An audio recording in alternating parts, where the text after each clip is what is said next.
Conectamos a esta hora con el doctor Luis Verde Soto, consejero del CNE. Doctor, ¿cómo está? Buenos días. Buen día. Doctor, bueno, hay 24, 48 horas de lo que dice el secretario para que el organismo pueda dar su veredicto a estas impugnaciones. ¿Cuáles son los procedimientos que dice la normativa para calificar o no si procede esta impugnación?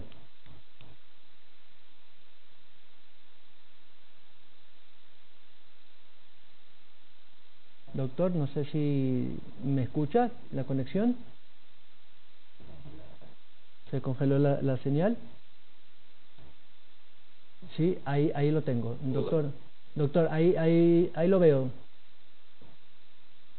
Sí, decía que toda impugnación tiene que plasmarse un conjunto de pruebas, de modo tal de que el impugnante trascienda de la mera presentación de una denuncia a la prueba de aquello que denuncia y consiguientemente es el Consejo Nacional Electoral el que evaluará a partir de los informes que realizan distintas dependencias del Consejo la veracidad de aquellas pruebas, la posibilidad de que aquellas sirvan para impugnar definitivamente a un candidato, además de todos los otros elementos y requisitos que están presentes, que forman parte de un checking list que cada uno de los casos se evalúa. Obviamente todos los temas relativos a las candidaturas deben ser procesados por cada uno de los consejeros y emitimos nuestro criterio en cada caso. Lo evidente es de que no se trata simplemente de votar, se trata de razonar, motivar, de integrar razonamientos y de escudriñar lo suficiente en el sentido positivo de buscar todas las bases a que se mantenga el derecho de participación y fundamentalmente se mantenga el Estado de Derecho. Doctor, de lo que he escuchado, la principal motivación de los denunciantes en contra de Lazo y Borrero es que tendría dineros en paraísos fiscales, y en contra del binomio Arauz Correa, que no fue inscrito personalmente o aceptado su precandidatura. ¿Son elementos suficientes? ¿Qué documentación o qué pruebas pueden añadirse como para, y qué tan rápido puede actuar digamos, las partes técnicas que les dan a ustedes el informe final para que el Pleno debata? ¿Es tiempo suficiente de 48 horas como para que todos estos papeles o pruebas puedan ser documentadas para el análisis y el voto del Pleno?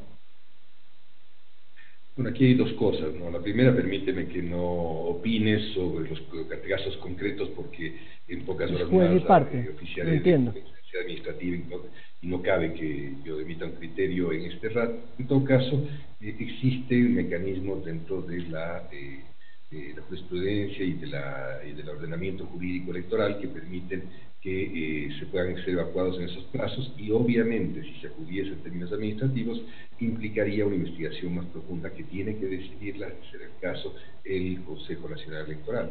Esta ha sido la jurisprudencia de lo que ha pasado en anteriores procesos. Entonces yo creo que miremos primero lo que existe, sepamos si es suficiente y tanto haya posibilidad ya de emitir un criterio con justeza, con ponderación, con sentido de participación, lo haremos. Para el caso de las organizaciones también que están siendo observadas o que el Consejo Electoral decidió que no pueden participar, por el caso de Podemos, para ser más puntuales, claro, no se niega la posibilidad de que ellos presenten su candidatura, aunque su organización está en objeto de, digamos, de validación, si se puede, para que jurídicamente pueda participar. En este caso también los plazos son de 48 horas. ¿Cuánto tiempo más pueden esperar? Y me imagino que podrán apelar al contencioso electoral. Sí, los plazos son inflexibles, son para todos. Los plazos tienen que ver con un criterio general, no puede tener un criterio específico. En todo caso, lo que ocurre con estos movimientos es que han presentado recursos ante el Tribunal Contencioso. El contencioso hoy día conoceremos si ya se ha pronunciado, y si no se ha pronunciado, debemos saber en todo caso si la mera presentación del recurso tiene un efecto suspensivo o no de el carácter de movimientos eliminados que adoptó la mayoría como consecuencia de la predeterminación de la Contraloría. Yo creo que lo primero que habrá que preguntar en el momento que se trate cada caso es si efectivamente existe un efecto suspensivo de la pena o de la o de la inhabilitación que se produjo de estos movimientos, toda vez que es representado recursos ante el contencioso. De existir este efecto expansivo se procederá, y si no existir, evidentemente no podrá trabajarse, pero eso hay que verlo en función de la documentación presentada por cada uno de ellos y los pronunciamientos del Tribunal Contencioso.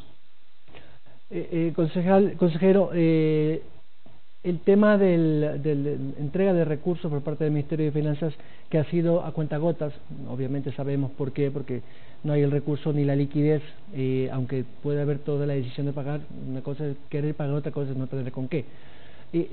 Imagino que ha trastocado ese calendario que tienen ustedes de ir contratando los proveedores, llámese IGM para las papeletas, los miembros de la Junta, los BOCA, etcétera, etcétera. ¿Se va a tratar ese tema también en las sesiones posteriores de hoy y mañana para saber cuál podría ser el plan B? Porque imagino que tienen que ver cómo hacen. El plazo está corriendo.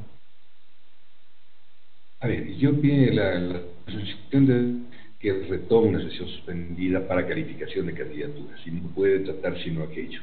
Entonces, el día de hoy no será tratado este tema. Y segundo, este tema no debe tratarlo el Pleno, sino cuando se produzca una nueva presentación del presupuesto. Nosotros hemos conocido muy someramente el presupuesto que está trabajando la presidenta, responsable administrativa absoluta, frente al Ministerio de Finanzas, y supondremos que luego de esta conversación, limitaciones, recortes, por lo que aquello que han llegado con el Ministerio de Finanzas, también lo conoceremos, que debe aprobarse obviamente un presupuesto nuevo recortado. Lo que en todo caso yo supongo es de que lo que está haciéndose es observándose un flujo de caja. No todos los gastos electorales se realizan al mismo tiempo y del mismo modo, y no todos deben contratarse el primer día de un proceso electoral. Es cierto que hay que hacerlo con una absoluta ponderación y con la absoluta reserva de tiempo para que estén listos en el momento en que se requieran, pero recuerde usted que tenemos el inicio de la campaña electoral el 31 de diciembre y la realización de la primera vuelta el 7 de febrero. Consiguientemente, yo entiendo, eso es una lógica elemental de previsión tanto del Consejo Nacional Electoral como de la Hacienda Pública, habrá un flujo de caja que permita que, en base a una certificación presupuestaria de entrega de fondos en determinado momento, puedan comenzar a realizarse las contrataciones. Tampoco las contrataciones se realizan con una bolsa de dinero en la puerta de la esquina, se realizan en base a un flujo y a una posibilidad de pago que se da a lo largo del tiempo. Esto es normal en todos los estados, más aún estados que surgen de una crisis tan profunda como la que tenemos actualmente en el Ecuador. Doctor, otro tema que se suma a esta falta de recursos es que hay una consulta popular en Cuenca sobre la explotación minera en esa zona y en esa ciudad del Austro. Esto suma al presupuesto, si es que no estaba previsto, ¿cómo hacer para incluir? A ver, yo creo que va a haber no una, sino va a haber tres, ¿no? Tres consultas populares que se sumarán entre la primera y la segunda vuelta, al menos tres. Yo supongo que el gasto en este caso no es mayor, porque toda la inversión relativa al montaje de la infraestructura electoral está hecha con o sin consulta popular. Si hay que incluir una papeleta más o dos papeletas, perdón, son dos hojas de preguntas, ¿no? Se lo hará. Yo creo que eso tendrá un costo mucho menor y apenas incidirá en el conjunto del presupuesto, que es cerca de cerca de $100 millones. Entonces, doctor, finalmente, esta situación que se vive por la situación de la pandemia ha obligado a cambiar todos los procedimientos y protocolos, y para el CNE de la misma manera. ¿Hay posibilidades? Usted planteó una situación de que se amplíe el horario. Según algunos consejeros del otro bando, esto no podría darse porque esto está en la Constitución y la ley, y eso no se puede cambiar, ni siquiera por un decreto del presidente. Pero, ¿qué pasó con esa propuesta suya? ¿Quedó en una buena iniciativa? En todos los casos debió sujetarse a una forma de estado de excepción que decía que, por dada la calamidad pública que se vive en torno a la pandemia, que no va a ser solucionada hasta febrero del año siguiente, el gobierno, el presidente podía desde la vigencia del estado de excepción para que haya 2 horas más, es decir, se amplíe el mejor uso de la capacidad instalada que tiene el Consejo Nacional Electoral, un uso más inteligente, más profundo y sin costo. La radicalidad con que se opuso la mayoría, para mí una incógnita, no era una radicalidad jurídica porque quedaba en el marco del estado de excepción. Obviamente, cualquier país, y todos nosotros tenemos la posibilidad, ¿no es cierto?, de entrar en situaciones de crisis similares, ¿verdad?, en la que los estados de excepción puedan ser trabajados o puedan ser manejados desde los GATS en situaciones específicas que vayan cada uno de los gobiernos subnacionales y se va a tener que responderse.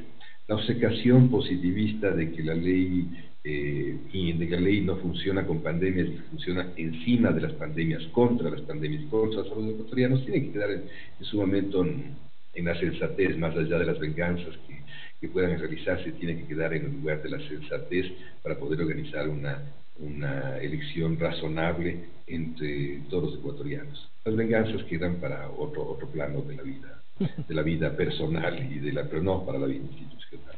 Lo que se debe hacer en todo caso es mantener todos los criterios de salubridad. Doctor Luis Soto, consejero del CNE, muchas gracias. A ustedes. Vamos a la pausa, regresar a estar con nosotros.